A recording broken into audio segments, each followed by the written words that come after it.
We're giving you over 30 years of design experience in 10 minutes. Yeah, we have renovated hundreds and hundreds of homes, but we've made a lot of mistakes, and we don't think you should have to. We're gonna save you headaches, we're gonna save you a lot of money and a lot of time. Make sure you subscribe, because we've got all kinds of great content for you. Hey, good job. You're already ahead of the game. Here's the first tip. Every project you tackle is going to have an issue that comes up, whether it's small or whether it's large. So just because there's an issue that comes up, don't beat yourself up. Don't think it's the end of the world or that you can't do this. You can do this. It's just how you roll with the punches and how you live and learn. It happens, so don't dwell on it.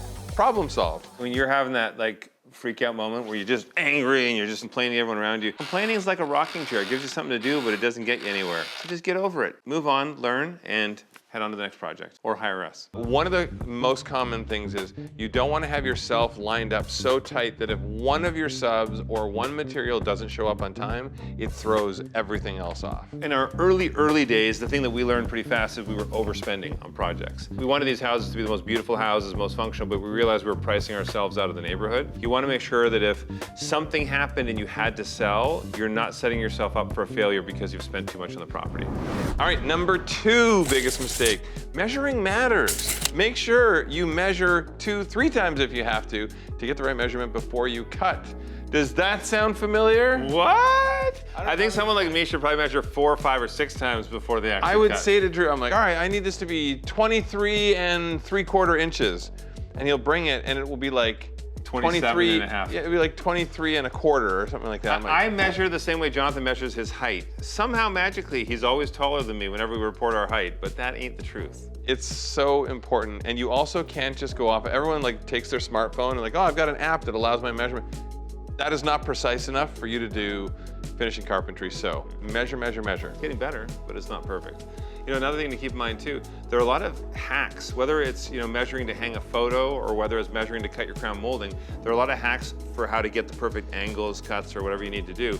So make sure to check out some of the videos that we've posted regarding hanging photos and whatnot, but also look online. With a renovation or a design project, there are so many experts that do their trade, whatever the subs are doing every day, like drywalling or framing, and they do it more than we do. So even though we've been in this game for 30+ years, we can still learn things from these people that do it every day.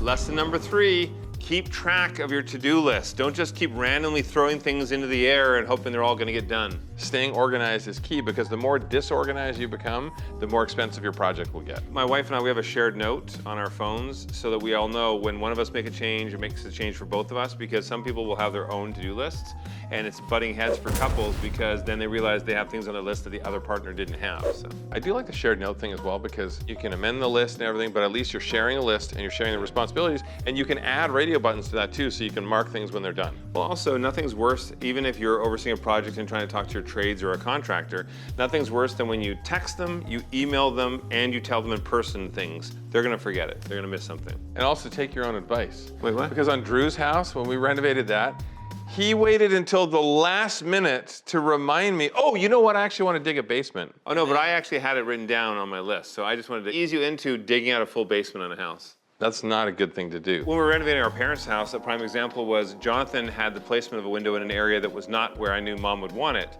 So he had his whole setup and what he wanted to do and his ideas. And when I came in, I had a different idea of what I wanted to look like. So I brought up— That's not forgetting something. That's just having a totally crazy last-minute change. No. That's something we'd already agreed upon. That's Jonathan forgetting what his mom would want. I asked Mom, and Mom said more storage is what she would want. And I even said to her, I'm like, are you sure? Because that means you'll have less view to, and she's like, storage is important. Okay, so there's a to-do list you want to have on a shared note and a mom list you want to have on a shared note. Oh gosh, Mom's list was insane, long. But it was, good in the end. It was good. Number 4, do not underestimate the size or scope of something that you're going to do. I don't know how many people have said, oh, you know what? I'm just gonna tear this bathroom apart as a weekend project and then it'll be done by Monday and everyone can get ready and kids can go to school. Yeah, a year later. Yeah, don't underestimate not only your abilities, but also how long a project takes. Here's an example. If you're trying to get a renovation done on, say, a bathroom and you're trying to spend no more than $20,000 on everything, fixtures, everything in your bathroom, but you want to get it done within a 1 month period, it costs a lot more because you're having to bring in more trades and more people to do the work. So you can't say, my friend did it for $5,000, I'll do it for that, when they did everything themselves and it took them 3 years. You have to be realistic with your budget. Also, regionally, pricing is different. So if somebody is doing a renovation in rural Texas, that's going to be a lot less expensive than somebody who's doing one in Manhattan. There are a lot of changes in prices just over a few years, let alone in different regions. Yeah, exactly. All good things to consider. Lesson number 5, be careful, tread lightly with the trends. And we have had that experience too. For example, I remember in a renovation, we put in a countertop that was sort of a very dark, moody, heavy pattern. And it seemed cool at the time, but a year later, it was definitely out of style. And that's a regretful thing because a stone countertop is a very expensive feature to change out. What's our saying? The more bold you go, the faster it goes out of style. So if you want to be bold on something, maybe be bold in your window coverings or your decor or your shirt. Or your shirt. But just be careful doing the stuff that's really expensive to change. Number 6, trust your gut. It doesn't matter whether it's hiring the GC, whether it's putting in a feature or wondering if maybe you're overspending. You're probably right. If you have that gut feeling that something's just off, listen to that and dig in a little bit more. Anytime I've ever had a bad feeling about something, it has bit me in the butt if I still did it. I have a lot of homeowners have said that they had a contractor that was a nightmare experience. And in the beginning, they had that little feeling like maybe this person wasn't the right fit, but they're like, no, we need the contractor, we'll just move forward. And in the end, it ended up costing them more money or it screwed them over. So listen to that gut feeling, especially with professionals. If you're working with a real estate agent or a contractor or designer who makes you feel silly for asking any questions, they're not the right person. Or if there's someone who's bringing up new costs and new things that you have to pay for that they didn't talk to you about, it's not the right person. You should be fully informed the whole time. Things can come up and things can happen, but it doesn't mean that you should feel like you shouldn't be able to ask any question under the sun. Lesson number 7, function over fancy. You don't have to just put something in that looks pretty. In fact, you shouldn't, because if it doesn't function for how your family needs or what you need within your house, then it's useless. We see this all the time. People will rip out a terrible old kitchen and they'll put in all new cabinets and countertops and new fancy materials in the same terrible layout. At the end of the day, all you have are new products in a terrible kitchen that won't work. Also, there's no point in putting in something that's super functional, but a total eyesore. Every time you see this, you hate it. It makes you hate the house.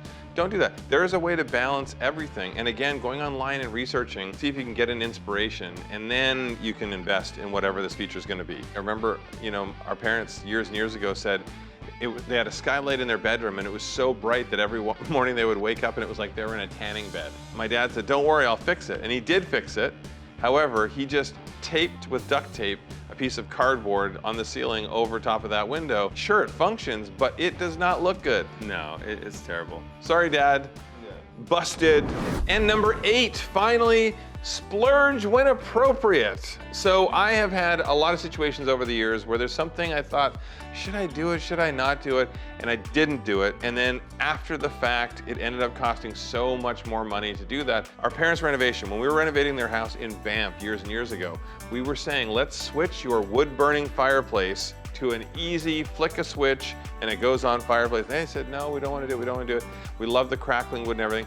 Well, sure enough, 6 months after we finished the whole renovation, they said, you know what, it's so much work to chop the wood, clean after every fire. We wish we had done the gas one that you can just turn on.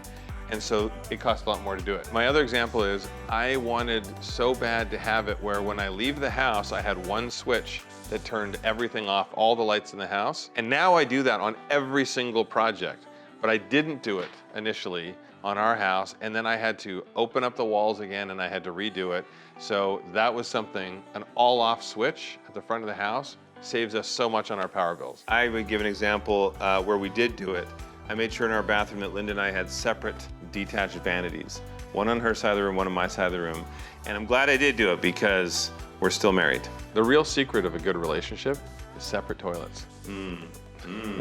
There you go, some tidbits of wisdom from all the years we've been doing this, and we have so much more that we will share with you. Please do subscribe and send us what you'd like us to help you with, because we are here for you. If it's home, renovation, design, life, whatever you need help with, we are your favorite brothers.